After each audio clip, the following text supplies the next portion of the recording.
Relaxes some U.S. beef bans. Will it mean a defrosting of trade relations? And the Detroit of Asia, Thailand's becoming a car-making hub. But will its latest factory numbers show growth is motoring ahead?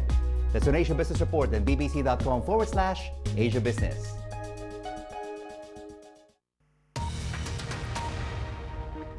This is BBC News live from London. The headlines: the Olympic torch completes a tour of London and reaches the city's Hyde Park. It's the last stop before lighting up the flame on the Olympic Stadium on Friday. Earlier, it was welcomed at Buckingham Palace by Prince William and the Duchess of Cambridge. Well, it's not long now until those athletes will be fully engaged in competition. And for many of them, it's the culmination of years of hard work and sometimes a personal sacrifice chasing that Olympic dream. But the pursuit of excellence in sport is not just about training the body. More and more athletes realise that it takes a winning mind to unleash their full physical potential.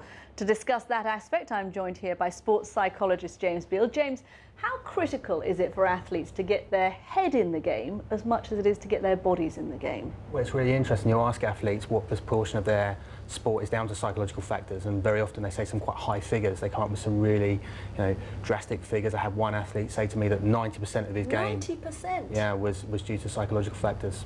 And what can they do to get there? I mean, what are they doing? I mean, they're running around the track, they're doing all their weights, they're doing all the training they need to get their muscles in gear. What are they doing to get their heads in the right place? Well, that's really interesting. One of the first questions I ask is what proportion of it is down to psychological factors. And then the next question is what proportion of time do you spend working on that? And most of the time there's a huge disparity. So you find that athletes are not spending as much time as perhaps they should do working on their psychological, the psychological factors of their game. So they recognise that they need to do it, but they're not actually spending the time doing it. Yeah, I would say that's right, yeah. Or maybe they recognise it's important, but they're not spending time working on it because it's not a natural thing to do. It's not something that we naturally grow up with, saying we need to work on the psychology behind this. It's normally we need to work on like the physical side of things. And actually the way that people work on psychology is very often quite wrong.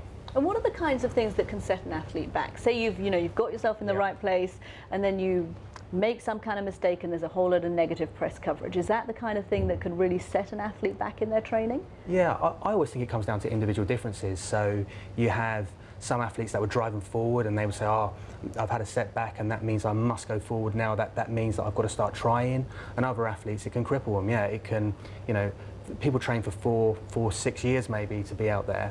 And when that happens, if they have a knockback at the key time, that can very often cripple an athlete. But James, what about when you hear some of the most famous athletes, people like Michael Johnson, being very sceptical about all of this? Sure. Saying it's all about the training and getting my body there. Yeah.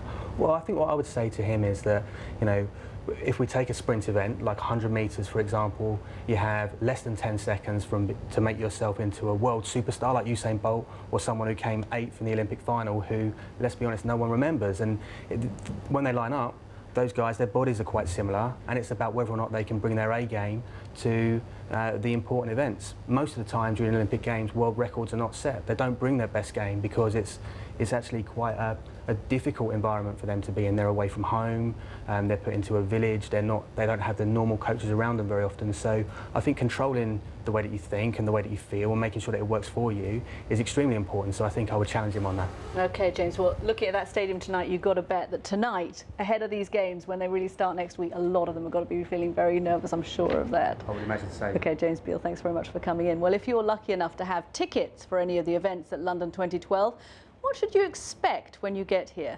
Getting around London could be difficult at the best of times. These days, the city is expecting a significant increase in overseas visitors. There's increased security and traffic restrictions.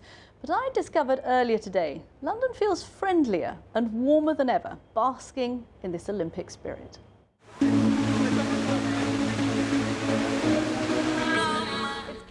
Time. There are just hours to go now. It's taken 7 years of preparation, but London is finally ready. And on the eve of the Games, we're going to take a tour of the city to see how